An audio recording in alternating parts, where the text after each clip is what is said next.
ಕಾಂಗ್ರೆಸ್ನಲ್ಲಿದ್ದುಕೊಂಡೇ ಯದುವೀರ್ಗೆ ಜೈ ಎಂದ ವಿಶ್ವನಾಥ. ಬಿಜೆಪಿಯಿಂದ ಅಂತರ ಕೈಗೊಂಡಿದ್ದ ಕಾಂಗ್ರೆಸ್ ಟಿಕೆಟ್ ಆಕಾಂಕ್ಷಿಯೂ ಆಗಿದ್ದ ವಿಧಾನ ಪರಿಷತ್ ಸದಸ್ಯ ಎಚ್ ವಿಶ್ವನಾಥ್ ಅವರನ್ನ ಬಿವೈ ವಿಜೇಂದ್ರ ಅವರು ಭೇಟಿ ಮಾಡಿ ಮಾತುಕತೆ ನಡೆಸಿದ್ರು. ಈ ಬಾರಿ ಕಾಂಗ್ರೆಸ್ನಿಂದ ಟಿಕೆಟ್ ದೊರೆಯುವ ನಿರೀಕ್ಷೆಯಲ್ಲಿದ್ದ ವಿಶ್ವನಾಥ್ ಅವರು ಹೊಂದಿದ್ರು. ಆದರೆ ಎಂ ಲಕ್ಷ್ಮಣ ಅವರಿಗೆ ಟಿಕೆಟ್ ನೀಡಿದ್ದು, ಇದರಿಂದಾಗಿ ವಿಶ್ವನಾಥ್ ಅವರು ಅಸಮಾಧಾನಗೊಂಡಿದ್ದಾರೆ.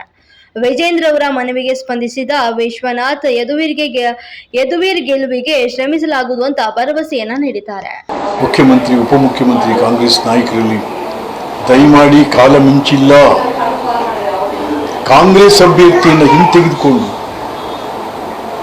ಮೈಸೂರು ಕೊಡಗು ಲೋಕಸಭಾ ಕ್ಷೇತ್ರವನ್ನು ಯುನಾನಿಮಸ್ ಆಗಿ ಆಯ್ಕೆ ಮಾಡೋದಕ್ಕೆ ತಾವು ಸಹಕಾರ ಮಾಡಬೇಕು. ಅದರಿಂದ ಮೈಸೂರು ಒಂದು ದೊಡ್ಡ ತೂಕ ಜಾಸ್ತಿ ಆಗುತ್ತೆ, ಗೌರವ ಜಾಸ್ತಿ ಆಗುತ್ತೆ. ಅದೆಲ್ಲದಕ್ಕಿಂತ ಮುಖ್ಯಮಂತ್ರಿ, ಉಪಮುಖ್ಯಮಂತ್ರಿ, ಕಾಂಗ್ರೆಸ್ಸಿನ ಗೌರವನೂ ಕೂಡ ಜಾಸ್ತಿ ಆಗುತ್ತೆ. ಹಾಗಾಗಿ ಒಂದು ಪ್ರಯೋಗ ಯಾಕೆ ಮಾಡಬಾರ್ದು? ತಾವು ಇಂಥ ಸಂದಿಗ್ಧ ಪರಿಸ್ಥಿತಿಯಲ್ಲಿ ನಾವೇ ಒಂದು ವಿಷಜ್ವಾಲೆಯ ಸುತ್ತ ಇರುವಾಗ ರಾಜಕಾರಣದಲ್ಲಿ ಅದನ್ನು ಒಂದು ಮಧುರ ಬಾಂಧವ್ಯದಿಂದ ಅದನ್ನು ನಾವೆಲ್ಲ ಕೂಡ ಯಾಕೆ ಪರಿಹರಿಸ್ಕೋಬಾರ್ದು?